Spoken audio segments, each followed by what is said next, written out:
Hey y'all, it's Dr. Know-It-All. I am with Brian Beasley. I'm going to give you a tour of the MIMS Computer Museum in Atlanta. So if you live anywhere within several hours of here, I highly recommend it. We're going to look at an Enigma machine, some old mainframes, some supercomputers, an Apple I, right? You got an Apple I? I mean, I can't wait. So I'm super excited. So let's go inside and take a look. But yeah, this is my vintage right here. Although the HP 41 had the LCD screen, so it lasted a lot longer on a battery. But yeah, I remember a lot of these calculators that I personally owned. There's something of particular interest here. This was like a circular calculator, sort of like kind of like a slide rule, but it actually did the math operation. That is cool. So people used to use those quite a bit. You know, first we got to start with Turing, of course. Alan Turing, and of course Asimov here. So the whole way the thing started, right? That is awesome. That's a great piece of art too. I just love it. And behind you, it would have bitten you on the butt, John. Oh man, look at this. Our Enigma machine. It's it's an actual Enigma machine, not a replica. Man, and it's even got the instructions up there. It's got the instructions, and this is a 3-wheel Enigma machine. Yeah, so not used by the Navy, but by the That's other correct, forces, and it's I guess the Army Corps, right? And it's a working machine. So I don't know why, but I guess I thought the plug board was on the back. It's on the front, which makes much more sense. It's much easier to access. Right, so it's so much easier to access. Yeah, wow. And so you'd open up that little hatch there and pop your wheels in, and you can see the designators on top. Yeah. For the settings of the wheels, or the rotor settings. So basically, you just entered the code that was de jour on the rotor settings, and you set up the patch panel when they changed that over as they stated, and you had a fundamental coding machine. And what you would do on the would you do it on the sending end before you sent? Because they had a Morse code like transmitter, right? Or did it directly transmit to the other machine? They could transmit radio and you could directly type in like a R, which would get converted to a W, and then the W would be sent out over the wireless, and that. So you didn't have to do any extra steps. Right, that's correct. And one of the nice things about the Enigma was the coder was the decoder machine also. Mm-hmm. Exactly. So if you received the code, as you said, it would parse back to the original character when you entered it on the other end. Right. And one of the big flaws of the machine, weirdly enough, was that no character ever mapped to itself.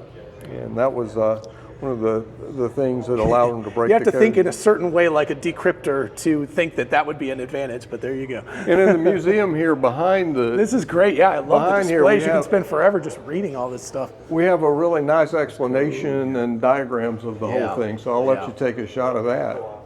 Wow. And some of the famous people behind it all. Yeah, it was interesting that the U.S. was actually pretty heavily involved in this, as well as the Brits, and of course the Polish mathematicians that had given the British people a real heads up on how this all worked. And of course we've got our Xerox Alto over here. That is another very historic machine right there that people don't give enough credit to. It's the birth of the Macintosh, basically, right there. Absolutely right. And this machine gets very little credit, but this is interesting. The story I've heard on the DataPoint 2200 was this was just a pure data terminal. It was not a microcomputer. It was implemented in TTL logic, transistor logic. And these guys went to a small company at the time called Intel, and they wanted somebody to take their multiple TTL boards and put it into a single chip, basically. Intel went back, and I believe, if I remember the story right, it was the 8008 was created to emulate the instruction set for this machine. And yet it never got actually used in the real machine in the end. And so it was one of these serendipitous things, but Intel went on to do great things with that chip. This was a French modern day computer, and you can recognize I remember that you actually had to like flip the dip switches. Very much like the Altair, and it was one of the earliest, absolute earliest, what you'd call home type computers like the Altair that we'll see in just a minute. Right. And you were absolutely right. This is the progenitor of the Mac. And I mean, look at that. You've got your 3-button mouse. Okay, so here's the question. Stuff and next. Obviously, paste. Yeah, it's a good question. What does stuff mean? What are those? Paste, you know what paste means. It means, I guess, paste it over top, but stuff just means bring something and stick it in. Yeah, so somewhere. just wherever it is, just put it. Yeah, that's interesting. They had a couple of extra commands that were not in. So they had replace, so that was what we... I think that's paste in place or something, and that's then obviously cut. Cut and paste is what we are. Wait a second, they don't right? have copy. I wonder if stuff was copy. Maybe that was the word that they used for copy. That's possibly stuff so. it It's a into good question. memory We should look that up. It's an interesting thing. Huh. And the 3-button mouse with the RS-232 cable there. Both of these things, you can see they had the This looks more like a piano keyboard than it does like an actual computer use, though. A couple of machines here were early. You can see they were featured in radio electronics. They didn't even come with a case, so you had to build your own cases. And the Apple One came with the wood, right? Yeah, you had to build it, but it came with the wooden case. And so you can see where people cobbled together their power supplies and motherboards. And in this particular case, there's not even a motherboard. They just actually wired board to board on it with connectors. And then arguably one of the earliest things. This is the first physical computer I actually worked on. An old college roommate of mine showed up with one of these and he couldn't get it running. He built it from a kit. Wow. So as opposed to the teletype that you had access to. Yeah, that was the first machine I programmed. But of course on. that was remote, so you were, 500, 400 miles away or 200 miles away. But this machine, he came into our dorm room with this and he couldn't get it running. So my electrical engineering roommate and I sat down and found out where he had a solder bridge and got his machine going. Wow. And we had the exciting time of toggling in a few instructions and adding A to B on the diode panel. And it would only, the only output was really the lights. So you would check the lights and see what the lights were and find out. And so Bill Gates went on to put an additional board in it, slave to an ASCII teletype to be able to do Microsoft Basic. And so that's what that And this is. was a kit, right? I mean, it just came as a bunch of little chips and you things could buy like it that. as a kit or you could buy it fully assembled, but most people bought it as a kit because it was so much cheaper. It was only like $500. And that's an HP, as right? a kit. That's an HP 35, if I'm not 35, mistaken. yeah, there you go. So and then of course, we cannot forget the Apple One with bare bones, no wood. It's just, and it's the beauty of it is it's literally a board, as opposed to the complexity of these things. Truly a board computer, and it was Wozniak and Jobs did this with their hobbyist club out in Palo Alto. Yep, and Silicon Valley built it in a garage. Correct. So we're correct. This was a garage industry, and that's proof right there. And Wozniak had just left Hewlett Packard a little before I joined. Wow. So gives you were almost an employee of them with him. So it's funny. A lot of people I knew Wozniak. So then, of course the Apple II, right? I can't believe that was only a year, because that's just. It's and amazing. this was the first computer my parents couldn't afford it, but we had a friend who was rich, and his parents bought him an Apple II, and so we would just go over to his house and program on that all night. By Wozniak and Jobs to design the I/O board for that, and he did that, and he said the biggest mistake he ever made was he was offered something like 10 shares of Apple stock. Or he could have one of the prototypes. He said the biggest mistake he ever made was taking the prototype in payment. It's a true story. And then, of course, now we have the heavyweight. That brought it into the mainstream, the IBM personal computer.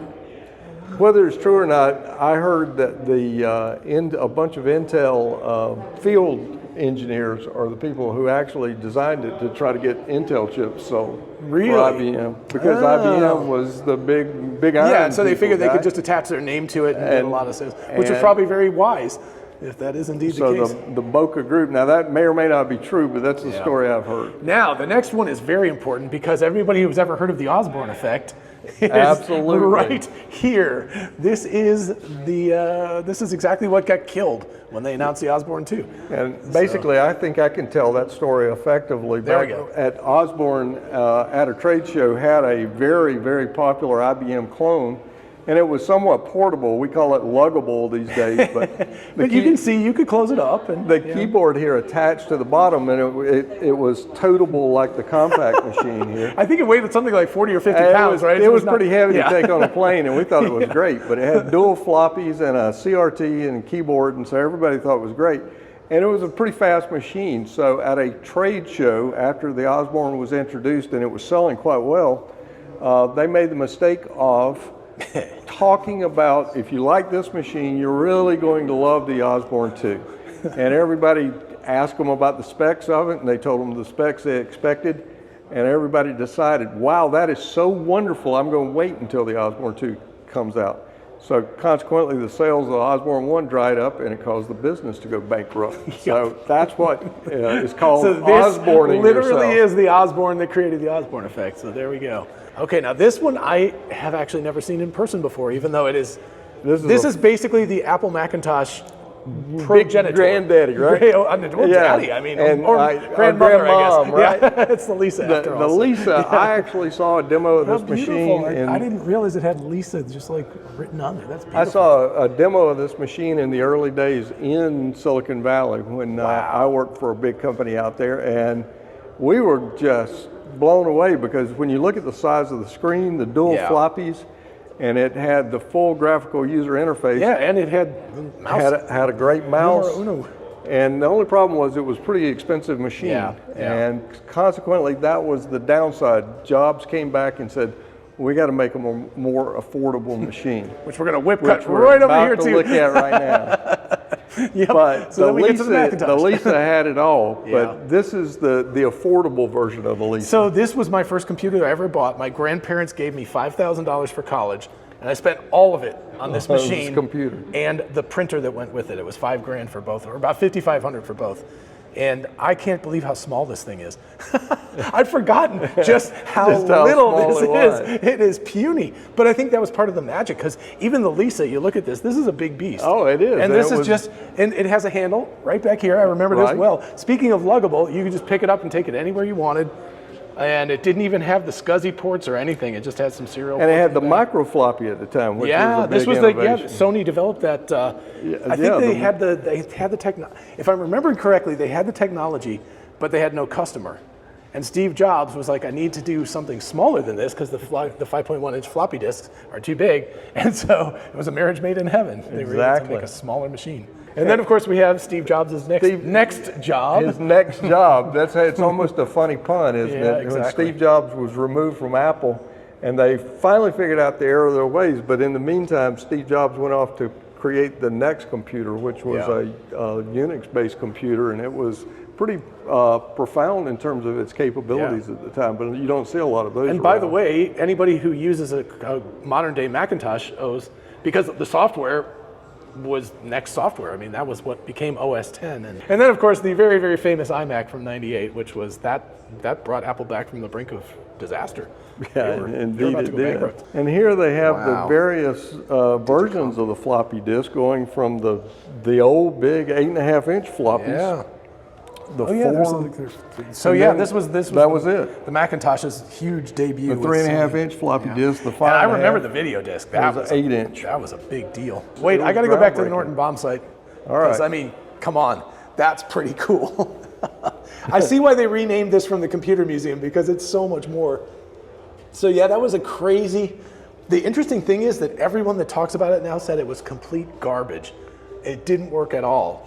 And yet they made this really big deal about it. And it was salesmanship over quality of product. And they made it super classified, but it was still hard to hit a target with it, apparently. Couldn't hit a target to save your life, but because there were all classified kind of to all get wins out. and stuff. All right. I just want to point out what the timeline is about here. Yeah. The topics covered go from the heroes and sheroes, real robotic and mythic. Cool. The fun factor, the toys of the day. So the vertical line is a point in time on the timeline. The horizontal line is the march through time. We talk about technology, hardware, and people that define computer technology. And then the arts, culture, and fashion of the time, and transportation that existed at the time. And finally, one of the other favorite topics of ours at the museum is spaceflight and aviation here. So we have a lot of things that appeal to people here. Okay, so I'm letting folks know, if you want to come here and just sit there and spend 2 or 3 hours walking this timeline, that would be time well spent. I think that's just like Absolutely incredible. correct. The amount of information that's on this wall. You start seeing people, if you're old like me, you start seeing people you actually heard about and knew about in this area. Yeah. Wow. And these were people that were instrumental. And for example, Steve Wozniak as an example. Yep. Bill Gates in that same era. Here's Steve Jobs. We have Bill Gates. Man. And then I'll show you something, for example, the Alto. Oh, well, Tim Berners-Lee is back there too. Yeah, the rather famous person. Our Internet World Wide Web guy. Yeah. And Larry Page. And there's a Xerox Alto placed into time. So, yeah. One of the things I like to point out. Oh, yeah, there's the Pong, actually, the Pong with the, the big Pong yellow. game. We were talking about that with the Pong game, which is funny. One of the things that's a personal favorite of mine is this computer up here, the Intacolor 8001, built right here in Norcross, just outside of Atlanta. And I was the technician who worked on the display generator boards for that and tested them all. Where our claim to fame was, here we were in the time frame of the very first MIT's Altair, and we had a color computer, so we were pretty proud of ourselves. That's impressive. The timeline goes on all the way to roughly around 2010. So we start back in the earliest days with the Greeks, basically, with the Antikythera mechanism, I think is how it's pronounced, which was a physical machine for predicting the orbits of the planets and stuff they found in a shipwreck, all the way to modern day 2010. Modern day, and I say modern day loosely, back in the 60s, the IBM computer punch card was what we used for an input device to computers in the early days, because you could punch characters in on a typewriter and feed the card deck to the computer as your computer instructions, and that's how the computer worked. Yeah, the computer card was originally invented to do the U.S. Census is what it was created for, so that people could put information on there about their household. Oh, these are blown up versions of it, because they were the actual card sizes. Yeah, were like the actual card size. In fact, I can get one to show that. So here's this is really cool how many different punch cards, because I kind of remember the IBM or whatever, that one's the one I remember. But and that's the standard IBM card size right there. Yeah. Also, the SAGE program was that is a historically important thing. I mean, that was the Cold War right there, was creating SAGE. Yeah, and you get an idea of what these punch cards 65,000 up cards. to. There you go. Oh, jeez. Don't drop them. You'd have a very bad day.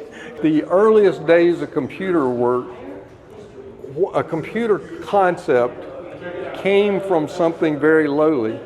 It was the Jacquard loom, and Alan Babbage came up with the concept. Wow, so, and the punch cards were made out of like a leather? The punch cards are made out of leather, and look, every one of these are a needle, and the needle would come up, and if it hit the punch card, it would not go through and grab the thread, but if it went through, it could grab the thread and pull it back through.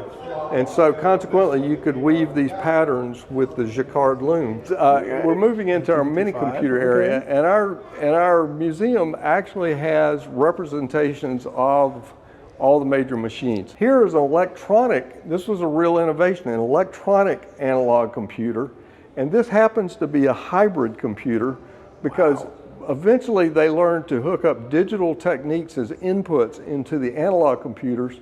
But why the analog computers were important was because electronic devices like resistors, capacitors, and inductors effectively model derivatives and integrals in differential equations, and they worked in real time. Yeah. And so consequently, if you wanted to model a physical system that you could write down as a set of differential equations, you could come to an analog machine and punch in the type with resistors and capacitors. You could put in your equations into the machine, and the output, if you put in an input, the output was near instantaneous. Just if people think this is really old school stuff, analog computers are making a huge comeback now as indeed, inference engines for neural networks. Indeed they are. The other machines here, and I call them the pretty color machines, were Digital Equipment Corporation, or DEC, out of Maynard, Massachusetts, as I recall. They had their headquarters. But the whole concept here was IBM was producing a lot of big mainframe computers, typically running on the price tags of $1 million that a gigantic manufacturing plant would have one of. Right. And people in the universities and stuff really wanted, they came up with the concept of time sharing so multiple people could share a big expensive computer, but then they wanted to have a small departmental computer. Right. And Ken Olsen of Digital Computer decided they could come up with sort of the precursor of the modern day PC, which was cheap enough and small enough to use in a department, and you didn't have to share it with anyone. Here's a presentation about how we make modern chips here on this TV monitor. And people that don't know the process, this takes us up to very modern type transistors. The FinFET type of transistor. Oh wow, yeah, that's just the last 5 That's what they were just showing there. Yeah. This is one of my favorite little areas of the museum. Well, the first electronic version of this was in these old vacuum tubes that your grandma may have an old radio or something. Right. The first electronic innovation was the solid state transistor that was created next. Right. After the solid state transistor, which represented one tube, we went on to put multiple transistors in what we called integrated circuits. And the integration concept was integrating multiple transistors onto a piece of silicon. Well, and you can see the size advantage going from that to... Then we moved on to the next generation, which was the microprocessor, which was a complete central processing unit in one integrated circuit. And we show the progression of this all the way from literally sand to silicon wafers and the computer chips. Right. What these round things are the silicon wafers that are highly purified, sliced up, and then using a chemical process like photography, the circuit elements are imprinted on the chips, and they're built up layer after layer until you have a whole circuit. And so you can see a lot of the different computers here, like the Intel 8080 family, the Motorola family, the Zilog family. Classics. There's just a ton of classic microprocessors with their dies, which are inside these packages, photographed here and shown in a photograph. And looking at the numbers here, this particular chip, for example, 2.6 billion transistors. And that's 2018. If you took those actual vacuum tubes and you stacked 2.6 billion of them, I wonder if you could fit them in this room. No. I doubt that you could. No, I don't think you could. So yeah, and all of that on the order of what, 70 or 80 years. What we've done today is we've gone from basic small computers to large computer systems. And a large computer system today consists of a building full of server systems with thousands of the microprocessors that we've shown. For example, this particular wall shows the Oak Ridge National Laboratory, which does nuclear research on our nuclear weapons. And if you look at how big this is as a picture, it's only a photograph, but it goes on for a huge level. Jeez. If you look at something today like Tesla and their computer centers, they have buildings that are, a quarter mile to a half mile long, that are full of these kind of servers to make a gigantic artificial intelligence training computer. And you actually have a real unit right here to give a sense of there's just hundreds or thousands of those things, and each one of them is that size. With the large power plugs. That almost looks like a joke, Sometimes you see the comically large plugs and stuff. So it's really big. And Dr. Know-It-All did see it. This is just one of the racks out of the Summit computer, which was decommissioned and now has been replaced. Silicon Graphics was the company. They made small computers that were like desktop size, and that was how I learned Maya back in 1996. And their claim to fame $20,000 for a desktop computer. Exactly, and their claim to fame was graphics, which exactly. That was the whole thing. I mean, the graphics that they were able to produce at that time was unbelievable. It was quite fantastic. And you'll notice on all our display things there, we start seeing in these large computers, like this one says 10 to the 12th. 10 to the 12th. Those are operations or floating point operations per second. There's the one back there. Yeah, and I was going to turn to the Cray 1. Yeah, I love the fact that it has seating units around the outside. And you can actually see the wiring in this machine. Holy. So, all right, so why was it round? Okay, so everybody has that question about why was it round and why did it have the seating on it? That's the second question. Well, the seating's rather interesting. The machines typically had to be water cooled and they had to have big power supplies. So Cray figured out that they could put the water cooling and the power supplies in and make them attractive seats that everybody could get near the computer and sit near it. So that was pretty nice. But why round is a good question, is because light typically travels about 1 foot per nanosecond. And in electrical Which wiring, is really fast, but it's moving pretty fast, because a nanosecond is 10 to the negative 9 seconds, and electrical signals propagate almost that fast. Right. Not the actual electrons, but the signals do propagate. But I think this is a very important note here. What did you say? About 10 to the 9th, right? Per second, and we're right at the level where the speed of light matters. Cycles per second, the speed of light. Yep. And so what the reasoning was is if we can shorten the wires inside the cabinet from one functional unit to another, we can actually gain a few nanoseconds of time of computing time. Just incredible.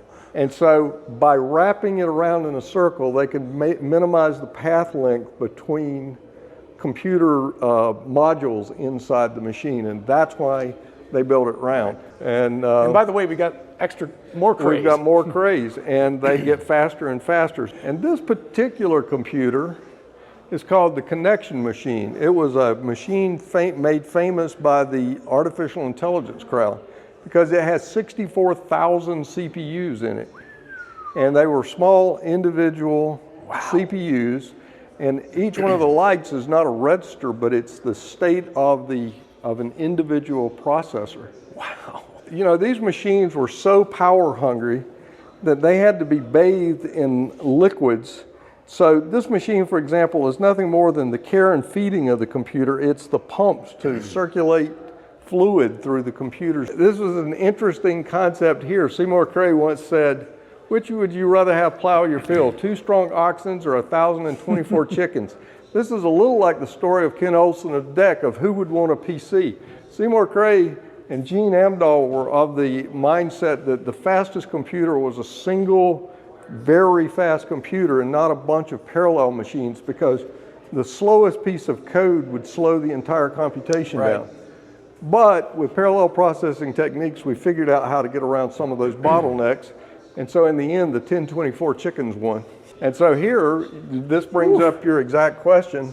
These are the cooling pipes that went through here. Jeez. And so as you can see, the cooling pipes went into each module to cool them off. One of the things worth looking at is above your head here. These were the types of scientific breakthroughs. These are not photographs. These are simulations of the things that were the breakthroughs that the supercomputers were able to model.